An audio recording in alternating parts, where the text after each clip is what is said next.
Okay, सो बिस्मिल्लाहिर्रहमानिर्रहीम, ये हमारी सेकंड सेशन है बेसिकली, और इस पे हम लोग again topic would be the same. We are going to see this example to convert the epsilon NFA into the NFA. ठीक है, सो एप्सिलॉन क्या है, कैसे पता लग रहा है, वही सेम पॉइंट्स हम अपने रिपीट करने जा रहे हैं. ठीक है, सो एनी डायग्राम जिसमें हमें एप्सिलॉन ट्रांजिशन देखे, हमें देखते साथ ही पता लग जाएगा कि that is epsilon and F. We need to check again, we don't need to check again कि इट्स इज इट कंप्लीट और is it not complete, simply it's an epsilon and F. So epsilon and F की conversion देखने के लिए again we have taken this particular example, और इस example को अगर हम देखें तो हम लोगों के दो मेथड्स हैं जो मैं आपको ऑलरेडी पीछे इंट्रोड्यूस करवा चुकी हूँ, जिसमें से एक मेथड में हम सबसे पहले अपना एप्सिलॉन क्लियर का क्या बनाते हैं, टेबल बनाते हैं, like over here I have made that. And then हम लोग क्या बनाते हैं, एनएफए का ट्रांजिशन टेबल बनाते हैं. Again like over here I have made that. In the previous example हम लोग यही सेम काम, that would be the homework for you guys in the same manner जो हम लोगों ने प्रीवियसली किया है, कि इफ यू फाइंड कि this particular task is going to be time taking, तो you can go for that, otherwise both are same. Okay, so you can simply write the state epsilon naught input and then epsilon naught जो हमने पिछली example में किया है. Okay, सो अगर हम यहाँ पर देखें तो ये डायग्राम जो है वो थोड़े से कॉम्प्लेक्स फॉर्म में बनी हुई है. You have a Q not on getting epsilon it's going to be Q one, and then getting on epsilon it's going to be Q two. So थोड़ी कंफ्यूजन यहाँ पे क्रिएट करने के लिए, जस्ट टू मेक श्योर कि we really knew कि एक layer जो है वो कैसे बनता है, एंड वी न्यू के एक मुश्किल डायग्राम भी आ जाए तो हम उसके अगेंस्ट जो है वो अपना एप्सिलॉन क्लियर का टेबल कैसे बना सकते हैं. So I have change the colour. So over here मैंने यहाँ पे एप्सिलॉन क्लियर का टेबल पहले से स्टेट्स यहाँ पे डिफाइन की हुई है. कितनी स्टेट्स हम यहाँ पे लिखेंगे, इट्स वेरी ऑब्वियस कि हम इस डायग्राम का देख रहे हैं तो हमें जितनी स्टेट्स यहाँ पर गिवन है उन तमाम का हमें एप्सिलॉन चेक करना है कि on every state, if I am talking about the Q1 तो क्यू नॉट, तो क्यू नॉट जो है वो ऑन गेटिंग द एप्सिलॉन कहाँ कहाँ तक जा सकती है. ठीक है, so if you are going to just check for the diagram and just put the values over here, Q naught and getting the epsilon कहाँ पे जाती है, we already knew it goes on itself. On getting the epsilon is going to be on q1, on getting the epsilon is going to be on q2. Okay, so यहाँ पे मैं थोड़ा सा कम करने के लिए मैं यहाँ पर सेट्स की फॉर्म में नहीं डाल रही हूँ. ठीक है, सो प्रीवियसली अगर आपने प्रीवियस वीडियोस जो हैं वो सही से देखी हैं तो आपको पता लग जाएगा कि यहाँ पर किस तरीके से हम नॉर्मल लिख रहे हैं. Okay, on for the Q1 if you going to check the Q1 epsilon जो है वो कहाँ पर जा रहा है, इट्स वेरी ऑब्वियस कि Q1 पे जाता है, और Q1 कहाँ पर जाता है, on getting epsilon it's going on Q2. ठीक है, तो सिंपली हमें ये पता लग गया. ठीक है, Q2 के लिए अगर हम देखें तो यहाँ पे बच्चे कंफ्यूज हो जाते हैं जल्दी जल्दी के चक्कर में. Q2 तो किसी एप्सिलॉन पे नहीं जा रहा तो it's going to be phi. No, it's not phi. Just make sure कि एनी पर्टिकुलर स्टेट, मैंने आपको बताया था कि on getting the epsilon transition is going to be itself. ठीक है, सो Q2 on getting the epsilon is going to be on Q2, it's not the phi. Just Q3 on getting the epsilon is going to be itself Q4, on getting the epsilon is going to be itself Q4. Okay, सो यहाँ पर हमारी ये transitions जो हैं वो क्या हो गई, फिनिश हो गई. ठीक है, Q5 जो है ऑन गेटिंग द एप्सिलॉन अगर आप देखो तो वो कहाँ पर जा रही है, Q5 on getting the epsilon Q6 तक भी जा सकती है, Q7 तक भी जा सकती है. तो हम जब इसको राइट करेंगे तो we are going to write Q5 on getting the epsilon is going to be on Q5, on it's going to be on Q6 and it's going to be on Q7.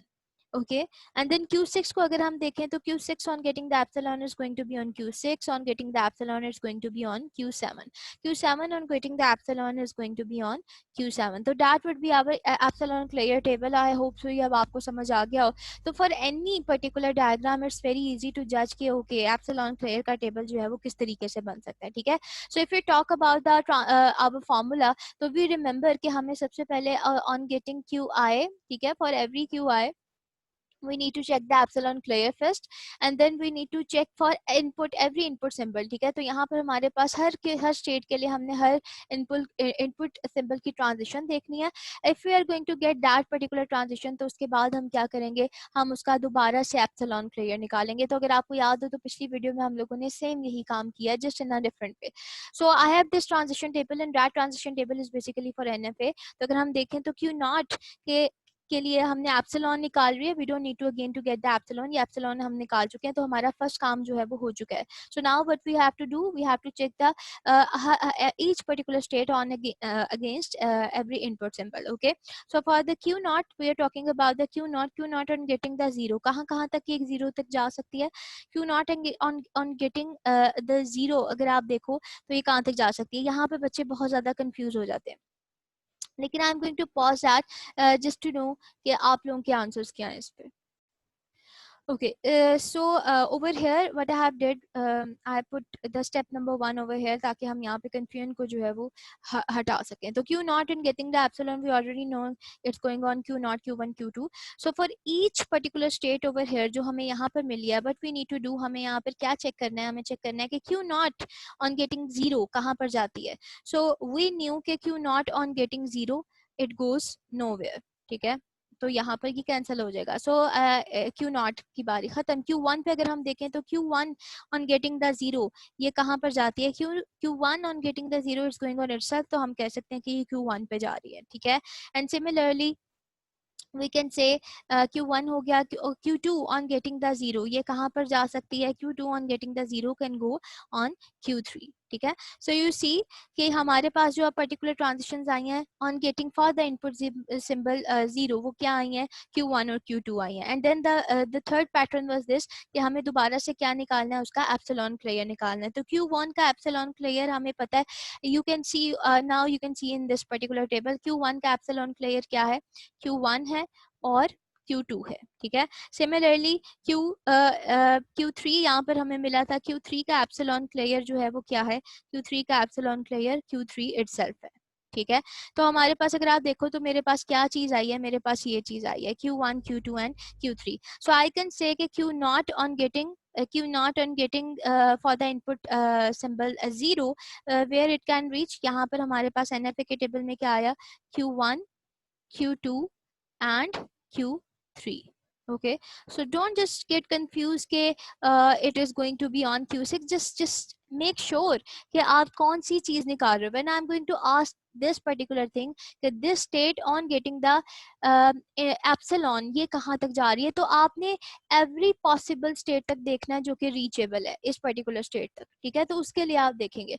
but if I'm talking about the particular symbol तो आपको फिर symbol की movement ही देखनी है. फिर you can't say कि यहाँ पर जो है वो हो सकता है कि मल्टीपल जगहों पे जो है वो जा सके. ठीक है, तो let me raise this thing.